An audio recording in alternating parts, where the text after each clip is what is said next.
Rate mains exam 2026 की तैयारी कर रहे हो और प्रैक्टिस सेट को हल्के में ले रहे हो तो ये है सबसे बड़ी गलती है। नमस्कार दोस्तों, जीनियस क्लासेस 1 to 3 में आपका स्वागत है। आज की इस मेगा महामैराथन क्लास में हम लेकर आए हैं REET mains exam 2026 practice set 8 all subject के full solution plus detailed analyse, वो सवाल जो सीधे परीक्षा में दिमाग घुमा देते हैं। अगर आपका लक्ष्य है रीट मेंस एग्ज़ाम 2026 में सिलेक्शन लेना, concept plus speed plus accuracy बनाना और एक ही क्लास में सभी सब्जेक्ट की तैयारी, तो वीडियो को लास्ट तक जरूर देखना क्योंकि हर सवाल के पीछे छुपा है एग्ज़ाम का असली लॉजिक। चलिए शुरू करते हैं। प्रैक्टिस सेट 8 की शुरुआत करते हैं सिलेक्शन मोड ऑन में। Practice set 8 question number 351। जो पढ़ेगा सो पास होगा, जो पढ़ेगा सो पास होगा। बहुत ही शानदार क्वेश्चन है, बहुत ही शानदार क्वेश्चन है। जो पढ़ेगा सो पास होगा। उक्त पंक्ति में सर्वनाम कौन सा है, यानी इस पंक्ति में जो है सर्वनाम कौन सा है। जो पढ़ेगा सो पास होगा, पंक्ति में सर्वनाम कौन सा हो जाएगा। इस पंक्ति में कौन सा सर्वनाम हो जाएगा प्यारे साथियों, इस पंक्ति में जो है कौन सा सर्वनाम हो जाएगा। रीट मेंस एग्जाम 2026 की डेली क्लास के लिए चैनल को सब्सक्राइब जरूर करें। रीट मेंस एग्जाम 2026 की डेली क्लास के लिए चैनल को सब्सक्राइब जरूर करें।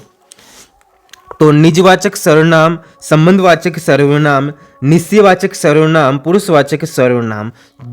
जो पढ़ेगा सो पास होगा, इसमें कौन सा सर्वनाम हो जाएगा, संबंधवाचक।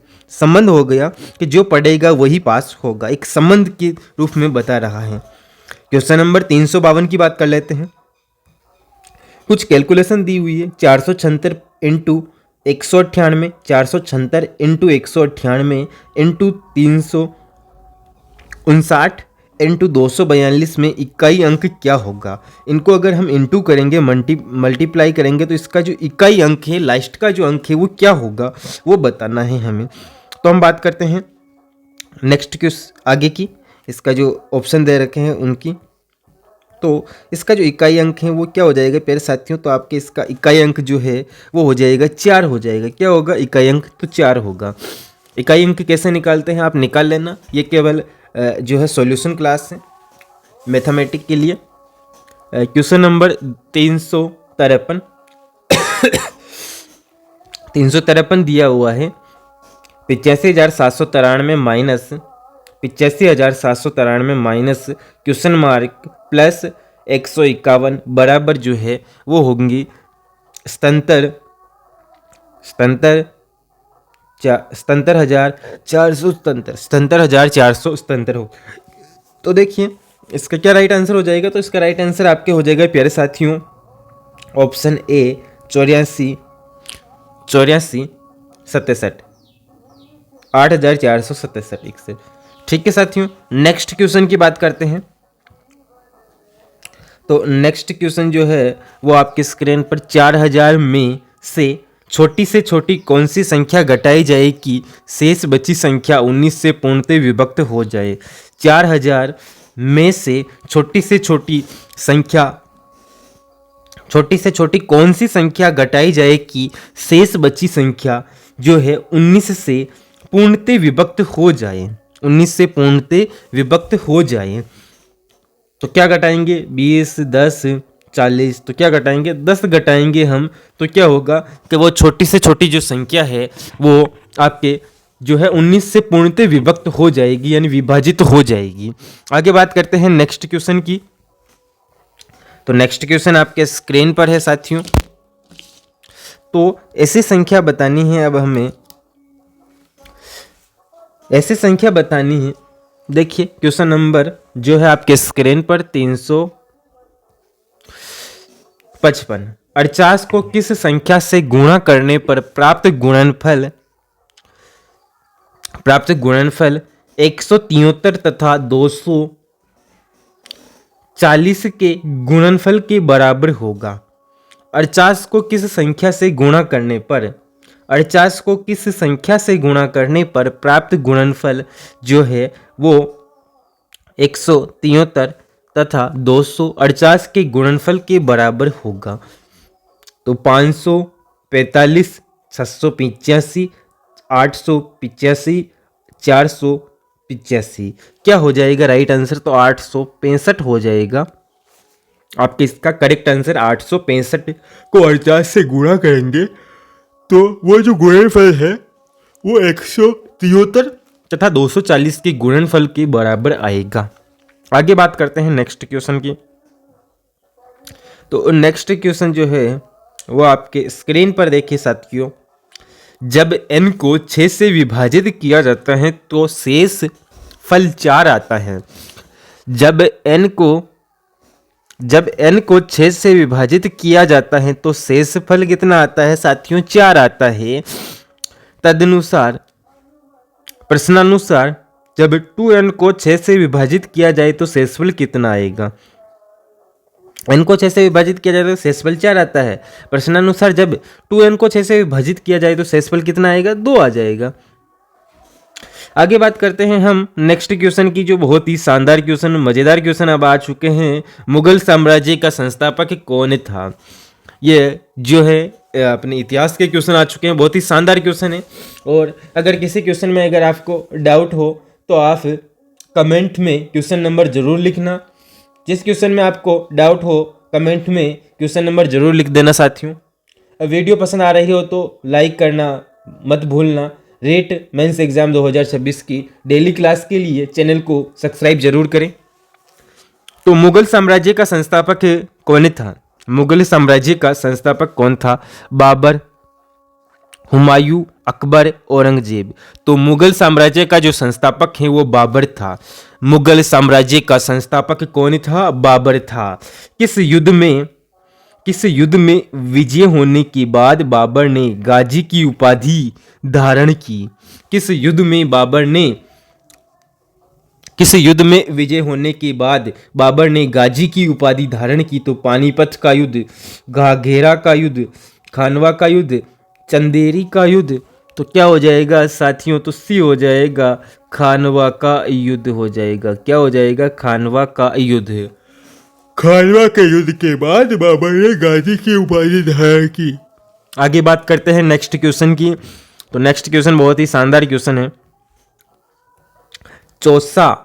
चौसा का युद्ध कब हुआ था? चौसा का जो युद्ध है वो कब हुआ था? तो चौसा का युद्ध 1540 में हुआ था, 1539 में हुआ था, 1544 में हुआ था, 1526 में हुआ था। तो चौसा का जो युद्ध है वो 1539 में हुआ था। चौसा का युद्ध कब हुआ था? 1539 में हुआ था।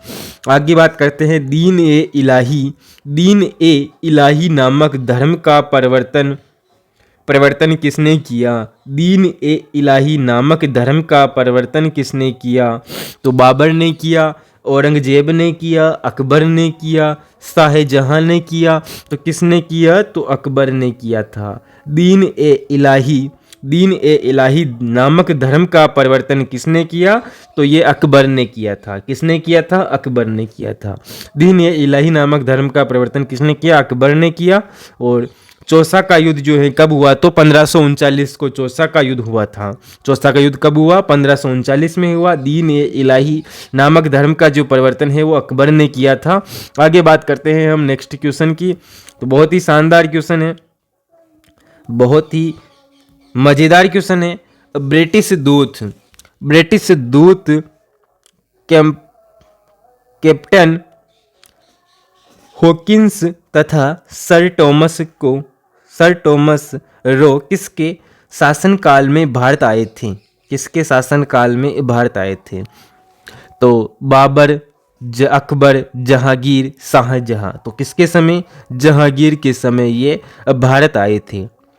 ब्रिटिश दूत कैप्टन हॉकिंस तथा सर टॉमस किसके शासनकाल में भारत आए थे? तो जहांगीर के शासनकाल में भारत आए थे ये। आगे बात करें, भूपटल पर पाए जाने वाला सबसे प्रचुर तत्व है। भूपटल पर पाए जाने वाला सबसे प्रचुर तत्व कौन सा है? Carbon, calcium, nitrogen, oxygen. तो क्या हो जाएगा? ऑक्सीजन हो जाएगा। कौन सा तत्व हो जाएगा? ऑक्सीजन। आगे बात करते हैं नेक्स्ट क्वेश्चन की। नेक्स्ट क्वेश्चन देखने से पहले रीट मेंस एग्जाम 2026 की डेली क्लास के लिए चैनल को सब्सक्राइब जरूर करें।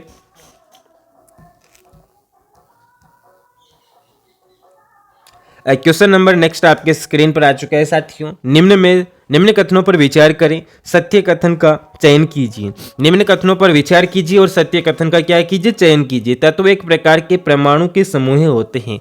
तत्व एक प्रकार के परमाणु के समूह होते हैं। एक वायु एक मिश्रण है जिसमें N2O2 CO2 H2O आदि अवयव पाए जाते हैं। वायु एक मिश्रण है जिसमें N2O2 CO2 H2O आदि अवयव पाए जाते हैं। अब बताना है सत्य कथन का चयन करना है। तो सत्य कथन क्या हो जाएगा? तो पहला और दूसरा जो है दोनों ही आपके सत्य कथन हो जाएंगे। पहला और दूसरा दोनों ही जो है सत्य कथन हो जाएंगे। ऑप्शन सी इसका राइट आंसर है। दोनों कथन जो है वो सही है। आगे बात करें नेक्स्ट क्वेश्चन की। तो निम्न में से कौन से सुमेलित नहीं है? तो सुमेलित नहीं है वो बताना है। तो ऑप्शन देख लेते हैं। जो सुमेलित नहीं है उनके बारे में हम चर्चा कर लेंगे। तो प्यारे साथियों देखिए, सुमेलित की बात करते हैं। लिथियम Li सही है। लोहा Fe सही है। पोटेशियम K सही है। सोना Ag ये गलत हो जाएगा। सोना सिल्वर होता है, सिल्वर चांदी होता है। सोना Ag गलत हो जाएगा। आगे बात करते हैं नेक्स्ट क्वेश्चन की। तो बहुत ही शानदार क्वेश्चन है।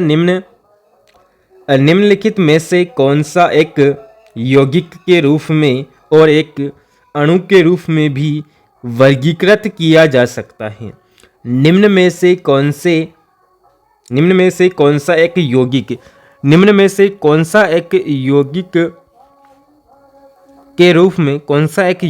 के रूप में और एक अणु के रूप में भी वर्गीकृत किया जा सकता है? ऑक्सीजन, कच्चा तेल, पानी, सोडियम। क्या हो जाएगा राइट आंसर प्यारे साथियों? तो इसका राइट आंसर जो है वो आपके हो जाएगा पानी। क्या हो जाएगा? पानी। साथियों इसका राइट आंसर क्या हो जाएगा? पानी। ऐसे ही डेली प्रैक्टिस सेट के लिए जीनियस क्लासेस 1 2 3 चैनल को अभी सब्सक्राइब कर देना। पानी हो जाएगा। आगे बढ़ते हैं नेक्स्ट क्वेश्चन की ओर। बहुत ही शानदार क्वेश्चन है। तो सबसे बड़ा परमाणु आकार वाला तत्व है। सबसे बड़ा परमाणु आकार वाला जो तत्व है वो कौन सा है? ओजोन, लिथियम, सीजियम, टाइटेनियम, अनुत्रीण। तो क्या हो जाएगा? सबसे बड़ा आकार वाला जो परमाणु तत्व है वो सीजियम है। जिसका आकार सबसे बड़ा है वो सीजियम हो जाएगा। क्या हो जाएगा? सीजियम। नेक्स्ट क्वेश्चन आपके स्क्रीन पर। भाषा शिक्षण के अभिव्यंजनात्मक कौशलों का सही विकास क्रम है। भाषा शिक्षण के अभिव्यंजनात्मक कौशलों का सही क्रम है। भाषा शिक्षण के अभिव्यंजनात्मक कौशलों का सही विकास क्रम है। तो वंदन पहले पठन बाद में, वंदन पहले पठन बाद में, पठन पहले श्रवण बाद में, वंदन पहले लेखन बाद में, पठन पहले लेखन बाद में, अनुत्तीर्ण। तो क्या हो जाएगा? इसका जो राइट आंसर है वो हो जाएगा आपके C4 क्यूट सर हो जाएगा। वंदन पहले लेखन बाद में, वंदन पहले लेखन बाद में। आगे बात करते हैं नेक्स्ट क्वेश्चन की। बहुत ही प्यारा क्वेश्चन आ चुका है। तो प्यारे साथियों बहुत ही प्यारा क्वेश्चन जो है वो आ चुका है। निम्न में से कौन सी विधि लेखन कौशल से संबंधित नहीं है? निम्न में से कौन सी विधि जो है वो लेखन कौशल से संबंधित नहीं है? तो लेखन कौशल से जो विधि संबंधित नहीं है वो जेकेटोट विधि, पेसेटोलॉजी विधि, जेकेटोट विधि, पेसेटोलॉजी विधि या रूप रेखानुकरण विधि, देखो कहो विधि। तो क्या विधि हो जाएगी? तो कौशल विकास से संबंधित विधि जो है वो कौन सी नहीं है? तो देखो कहो विधि जो कौशल विकास से संबंधित नहीं है। जेकेटोट विधि, पेस्टोलॉजी विधि, रूपरेखानुकरण विधि तो कौन सी विधि हो जाएगी साथियों। अब नेक्स्ट क्वेश्चन की बात करें तो नेक्स्ट क्वेश्चन एक अध्यापक की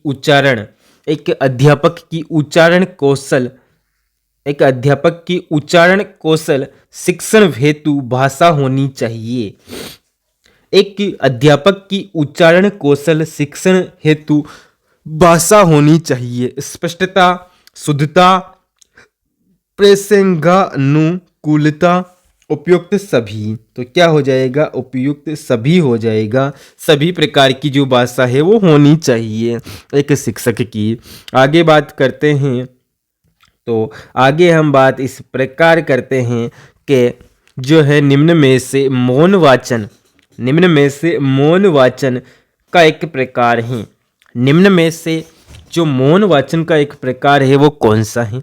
प्यारे साथियों, मौन वाचन की बात करें तो आदर्श वाचन, दुग्ध वाचन, समवेत वाचन, सरसव वाचन, सरसव से वर्ब वाचन, तो द्रुत वाचन हो जाएगा।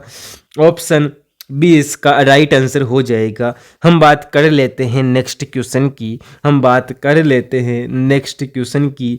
बहुत ही प्यारा क्वेश्चन है, बहुत ही जो है प्यारा क्वेश्चन आ चुका है आपकी स्क्रीन पर। गणित शिक्षण अधिगम में रचनावादी उपागम से संबंधित नहीं है। गणित शिक्षण अधिगम में रचनावादी उपगम से संबंधित नहीं है। ज्ञान का स्थानांतरण कर अधिगम, अधिगम आंतरिक संज्ञानात्मक गतिविधि के रूप में, अधिगम सक्रिय भागीदारी एवं अन्वेषण से, शिक्षण की आगमन विधि का समर्थन, अनुत्तीर्ण प्रश्न। तो ज्ञान का स्थानांतरण कर अधिगम से, ऑप्शन ए इसका राइट आंसर हो जाएगा। प्यारे साथियों, आगे बात कर लेते हैं जो नेक्स्ट क्वेश्चन है उसकी। बहुत ही शानदार क्वेश्चन है, बहुत ही मजेदार क्वेश्चन है। आगमन उपागम के संबंध में सत्य कथन नहीं है।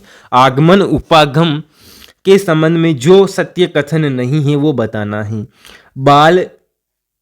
एक बाल केंद्रित उपागम सामान्य सिद्धांतों से विशिष्ट तथ्यों की ओर नया ज्ञान सृजन, मनोवैज्ञानिक प्रकृति का उपागम। तो क्या हो जाएगा, जो आगमन उपागम से संबंधित नहीं है तो ये हो जाएगा बी फॉर बेस्ट सर हो जाएगा। सामान्य सिद्धांतों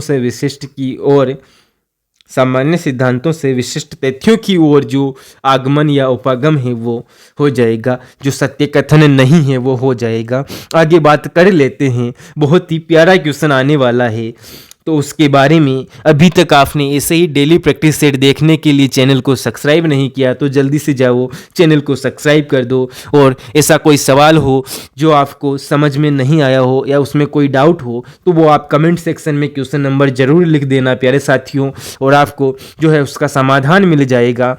आगे बात करते हैं नेक्स्ट क्वेश्चन की। तो नेक्स्ट क्वेश्चन जो है वो आपके स्क्रीन पर आ चुका है और बहुत ही शानदार क्वेश्चन है जो कि गणित शिक्षण विधियों से संबंधित हैं। निम्नलिखित में से कौन सी विधि उपागम गणित शिक्षण के संबंध में नहीं है। निम्नलिखित में से कौन सी विधि उपागम गणित शिक्षण के संबंध में नहीं है। तो कौन सी विधि हो जाएगी, तो विश्लेषण संश्लेषण विधि। रटकर याद करना, समस्या समाधान करना, आगमनात्मक विधि। तो कौन सी विधि जो है इससे संबंधित नहीं है, तो ये आपके हो जाएगी रटकर याद करना। यानी गणित में जो है आप संश्लेषण कर सकते हो, समस्या समाधान कर सकते हो, निगमनात्मक आगमनात्मक कर सकते हो, लेकिन आप रटकर किसी भी चीज़ को याद नहीं कर सकते हो। यानी समस्या प्रैक्टिस चाहिए, बस याद नहीं होगी वो। आगे बात करते हैं तो नेक्स्ट क्वेश्चन की बात कर लेते हैं, जो कि आपके बहुत ही प्यारा क्वेश्चन आ चुका है, बहुत ही शानदार क्वेश्चन है। किस उपागम के अंतर्गत हम अज्ञात समस्या को आसान भागों में विभाजित करके देखते हैं कि कैसे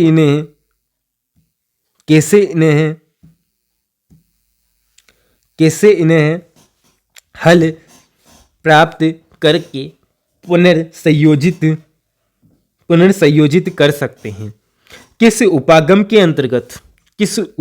के अंतर्गत हम अज्ञात समस्या को आसान भागों में विभाजित करके देखते हैं कि कैसे इन्हें हल प्राप्त करके पुनर्संयोजित कर सकते हैं। तो वो किस उपागम हो जाएगा? तो संश्लेषण उपागम, विश्लेषण उपागम, समस्या समाधान उपागम, उक्त में से कोई नहीं, अनुत्तीर्ण। तो क्या हो जाएगा? तो विश्लेषण उपागम हो जाएगा। ऑप्शन बी बेस्ट सर हो जाएगा। आगे की बात करते हैं तो नेक्स्ट क्वेश्चन आपके आ जाता है। मैं स्वयं खोज करता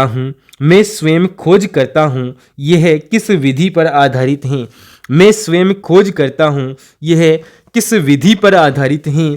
तो यह हेयूरिस्टिक विधि, प्रयोगशाला विधि, पूछताछ विधि, प्रोजेक्ट विधि। तो ये कौन सी विधि हो जाएगी? तो ये आपके हेयूरिस्टिक विधि हो जाएगी। आगे बात करते हैं नेक्स्ट क्वेश्चन की। तो नेक्स्ट क्वेश्चन जो है वो आ चुका है आपके स्क्रीन पर। बहुत ही प्यारा क्वेश्चन है, बहुत ही शानदार क्वेश्चन है। तो देखिए, निम्न में से कौन सी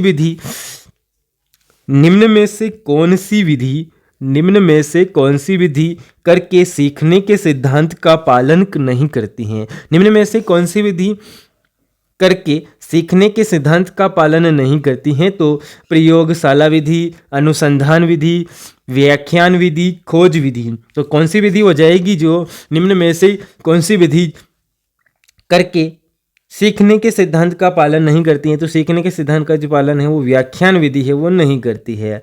आगे बात करते हैं नेक्स्ट क्वेश्चन की। बहुत ही शानदार क्वेश्चन है, बहुत ही मज़ेदार क्वेश्चन है। ऐसे ही क्वेश्चन देखने के लिए वीडियो को अभी लाइक जरूर कर देना। चैनल को सब्सक्राइब नहीं किया तो एक बार चैनल को सब्सक्राइब कर दें। ऐसे ही मज़ेदार धमाकेदार क्वेश्चन आते रहेंगे, आप सीखते रहेंगे और हम भी आपको सिखाते रहेंगे। आपका सिलेक्शन पक्का है। बहुत ही मेहनत से जो 7 प्रैक्टिस सेट बनाए हैं और ये 8वां प्रैक्टिस सेट चल रहा है, इनको अगर आपने देख लिया तो आपकी नैया पार हो जाएगी, रीट एग्जाम क्लियर हो जाएगी, अगर आप पहले से मेहनत कर रहे हैं तो। बाकी तो लास्ट टाइम में तो कुछ होता नहीं है, लेकिन फिर भी जो MCQ है उनसे आपको बहुत ही मदद मिलेगी। आपके जो क्वेश्चन सही गलत होने वाले थे वो सही हो जाएंगे। तो क्वेश्चन नंबर 386 की बात कर लेते हैं। असुमेलित हैं, यानी असुमेलित जो है उनको पहचानिए। असुमेलित हैं उनको पहचानिए। रेखीय प्रोग्रामिंग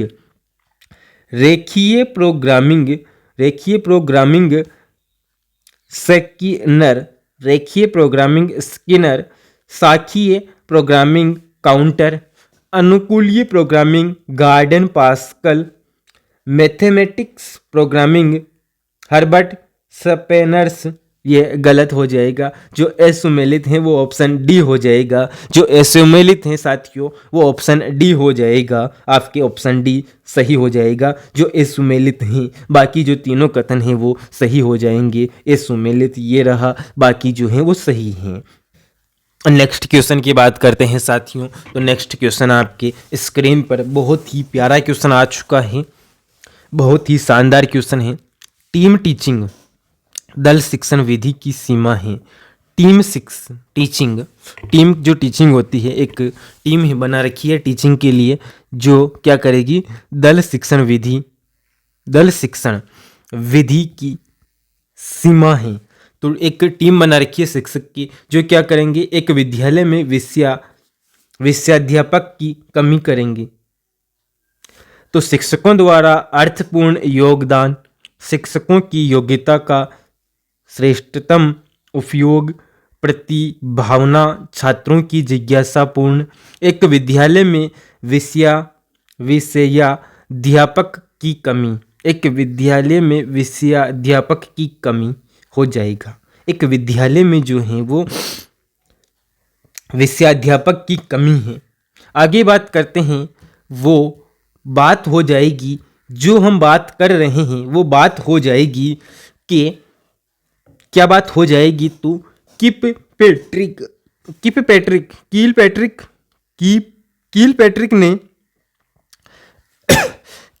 ने प्रायोजन कार्य के कितने प्रकार बताए। किलपैट्रिक ने प्रायोजन कार्य के कितने प्रकार बताए, यानी उसने कितने प्रकार बताए। तो उसने जो है 1 प्रकार बताया, 2 प्रकार बताया, 3 प्रकार बताया, 4 प्रकार बताया। तो कितने प्रकार बताए साथियों, तो उसने 4 प्रकार बताए। कितने प्रकार? 4। किलपैट्रिक ने प्रायोजन कार्य के कितने प्रकार बताए? 4 प्रकार बताए। याद रहेगा कितने प्रकार है? 4 प्रकार हैं। आगे बात करते हैं नेक्स्ट क्वेश्चन की। तो प्रयोजना यथार्थ जीवन का ही एक भाग है। प्रयोजना यथार्थ जीवन का ही एक भाग है, जो पाठशाला में प्रदान किया जाता है। जो पाठशाला में प्रदान किया जाता है। यह परिभाषा किसकी है? यह परिभाषा किसकी है? प्रयोजना यथार्थ जीवन का ही एक भाग है, जो पाठशाला में प्रदान किया जाता है। यह परिभाषा जो है वो किसकी है? किलपैट्रिक, पार्कल, बेलार्ड, कोबेट। तो क्या हो जाएगा? तो बेलार्ड हो जाएगा। क्या हो जाएगा? बेलार्ड हो जाएगा। आगे बात करते हैं हम नेक्स्ट क्वेश्चन की। बहुत ही शानदार क्वेश्चन आ चुका है, बहुत ही मज़ेदार क्वेश्चन है। प्रायोजना के सोपानों का सही क्रम है। प्रायोजना के सोपानों का जो सही क्रम है वो क्या हो जाएगा? प्रायोजना के सोपानों का सही क्रम है तो परिस्थिति का निर्माण, प्रायोजन का कार्यक्रम बनाना, प्रायोजन का मूल्यांकन करना, प्रायोजना का वितरण व ब्यौरा करना। तो पहला, दूसरा, तीसरा, चौथा, यही क्रम जो है इसका सही क्रम हो जाएगा, यानी ऑप्शन ए जो है वो हो जाएगा। परिस्थिति का निर्माण करो, प्रायोजना का कार्यक्रम बनाना, प्रायोजना का मूल्यांकन करना, प्रायोजना का विवरण व ब्यौरा रखना, यह कार्यक्रम जो है सोपानों का सही कार्यक्रम हो जाएगा। आगे बात करते हैं नेक्स्ट क्वेश्चन की। बहुत ही शानदार क्वेश्चन है, बहुत ही मज़ेदार क्वेश्चन है। क्लास को शेयर करें, वीडियो को लाइक करें। शिक्षण अभिरुचि, हिंदी, इंग्लिश और गणित सभी सब्जेक्ट का मिक्स जो पेपर सेट है वो चल रहा है। मिक्स जो पेपर सेट है वही चल रहा है साथियों। तो एक क्वेश्चन आता है, बहुत ही शानदार क्वेश्चन है। फादर ऑफ प्रोजेक्ट मेथड किसे माना जाता है? फादर ऑफ प्रोजेक्ट मेथड किसे माना जाता है? तो किलपैट्रिक, मोकाले, अरस्तु, प्लेटो। तो क्या हो जाएगा? किलपैट्रिक हो जाएगा साथियों। इसका राइट आंसर क्या हो जाएगा? किलपैट्रिक हो जाएगा, option A. Father of project method किसे माना जाता है? किलपैट्रिक को माना जाता है। आगे बात करें विकास के फलस्वरूप विकास के फलस्वरूप व्यक्ति में अनेक नवीन विशेषताएं और नवीन योजनाएं प्रस्फुटित होती हैं। यह परिभाषा है। विकास के फलस्वरूप व्यक्ति में अनेक नवीन विशेषताएं और नवीन योग्यताएं प्रस्फुटित होती हैं। यह परिभाषा है। तो हर लोक की हैं या क्रो एंड क्रो की हैं, आई जेंक की हैं या फ्रोबेल की हैं, तो किसकी हो जाएगी? हर लोक की हो जाएगी। यह परिभाषा किसकी है? तो हर लोक की हैं। किसकी हैं साथियों? हर लोक की हैं। विकास के फलस्वरूप व्यक्ति में अनेक नवीन विशेषताएं और नवीन योग्यताएं प्रस्फुटित होती हैं। यह परिभाषा जो है हर लोक की हो जाएगी। किसकी हो जाएगी? हर लोक की हो जाएगी। आगे बात करते हैं जो नेक्स्ट क्वेश्चन है, बहुत ही शानदार क्वेश्चन है, इसके बारे में बात कर लेते हैं हम। तो जब विकास की दिशा केंद्र से प्रारंभ होकर सिरों की ओर हो तो इसे क्या कहते हैं? जब विकास की दिशा केंद्र से प्रारंभ होकर सिरों की ओर हो तो इसे क्या कहते हैं? तो सीफेलोकोडल प्रोक्सिमोडिस्टल या बेबिनसिकी या फिटल एक्टिविटीज़, तो क्या कहते हैं? तो इसे जो है प्रोक्सिमोडिस्टल कहते हैं। प्रोक्सिमोडिस्टल कहते हैं। ऑप्शन बी इसका सही आंसर हो जाएगा आपके, ऑप्शन बी। आगे बात करते हैं नेक्स्ट क्वेश्चन की। तो नेक्स्ट क्वेश्चन जो है वो आपकी स्क्रीन पर आ चुका है। बहुत ही प्यारा क्वेश्चन है। निम्न में से कौन सा विकास एक सिद्धांत नहीं है? निम्न में से कौन सा विकास एक सिद्धांत नहीं है? तो जो ऐसा कौन सा विकास है जो एक सिद्धांत नहीं है? वृद्धि एवं विकास की गति एवं दर का एक सी नहीं रहती है। विकास लंबवत नहीं होकर चंद्राकार वर्तुलाकार होता है। विशिष्ट से सामान्य क्रियाओं का सिद्धांत विकास की भविष्यवाणी का सिद्धांत, तो क्या हो जाएगा? तो विशिष्ट से सामान्य क्रियाओं का सिद्धांत हो जाएगा, जो एक विकास का एक सिद्धांत नहीं है, ये हो जाएगा। बाकी जो है वो सिद्धांत हैं। आगे बात करते हैं नेक्स्ट क्वेश्चन की। तो निम्न में से असुमेलित को पहचानिए। निम्न में से असुमेलित को पहचानना है। अवस्था और विशेषता दी हुई है। अवस्था दी हुई है और विशेषता दी हुई है। उनमें से असुमेलित को पहचानिए। शेषवावस्था, खरतकनाशक, एपिली काल। आगे की बात करें तो बाल्यावस्था वैचारिक अवस्था का काल होता है। किशोरावस्था जीवन का अनोखा काल होता है। गर्भावस्था के तीसरे माह में स्वाद इंद्रियों का विकास होता है। तो किशोरावस्था जो है असुमेलित तो हो जाएगा, किशोरावस्था। आगे बात करते हैं नेक्स्ट क्वेश्चन की। बहुत ही प्यारे क्वेश्चन है। तो देखिए, रमा किसी कार्य को करने में पूर्ण रूप से क्रमबद्ध व सुदृढ़ नहीं है, जबकि उसी कार्य को मुकेश की सहायता एवं मार्गदर्शन में पूर्ण रूप से परंपरागत एवं सुव्यवस्थित ज्ञान प्राप्त कर लेती हैं। वाइगोत्स्की के अनुसार यह है।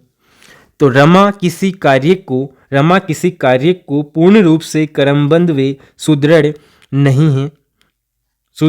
नहीं है, जबकि उसी कार्य को मुकेश की सहायता एवं मार्गदर्शन में पूर्ण रूप से पारगत एवं सुव्यवस्थित ज्ञान प्राप्त कर लेती हैं। वाइगोत्स्की के अनुसार यह है। तो निम्नतम सीमा व्यक्तिगत भाषा, आंतरिक संभाषण, स्वस्थ विकास का सिद्धांत। तो ऑप्शन डी हो जाएगा। नेक्स्ट क्वेश्चन की ओर बढ़ें तो नेक्स्ट क्वेश्चन की ओर बढ़ते हैं हम और समझते हैं कि भी क्वेश्चन क्या कहना चाहता है। तो सामाजिक विकास के संबंध में, सामाजिक विकास के संबंध में कौन सा सिद्धांत यह व्याख्यान करता है? सामाजिक विकास के संबंध में कौन सा सिद्धांत यह व्याख्यान करता है कि एक बच्चा चोरी करता है और इसे कृत्य के डाटा जाए, इसे कृत्य के डाटा जाए, इसकी बजाय ज़्यादा यह प्रभावी होगा कि उस बच्चे को दूसरे बच्चे द्वारा चोरी करने पर डांट देने के दृश्य का अवलोकन या प्रक्षेपण करवाया जाए।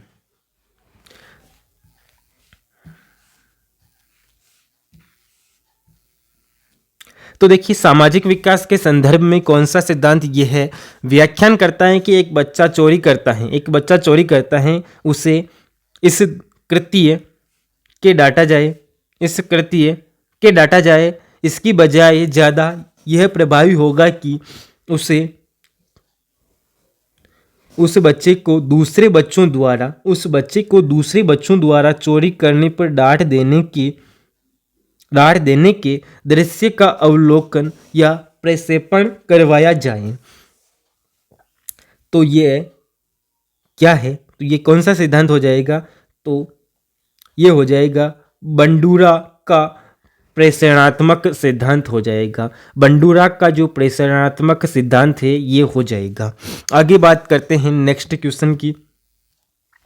बहुत ही खतरनाक क्वेश्चन लेकर आए हैं, बहुत ही वेरी वेरी इंपॉर्टेंट, जो सीधे एग्जाम में देखने को मिलेंगे वही क्वेश्चन हम यहाँ पर लेकर आए हैं। कोहेलबर्ग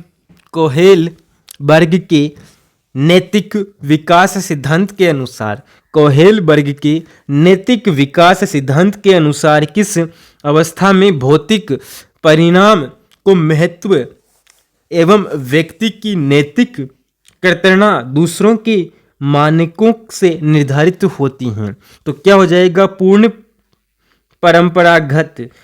परंपरागत हो जाएगा। ऑप्शन ए इसका राइट आंसर हो जाएगा।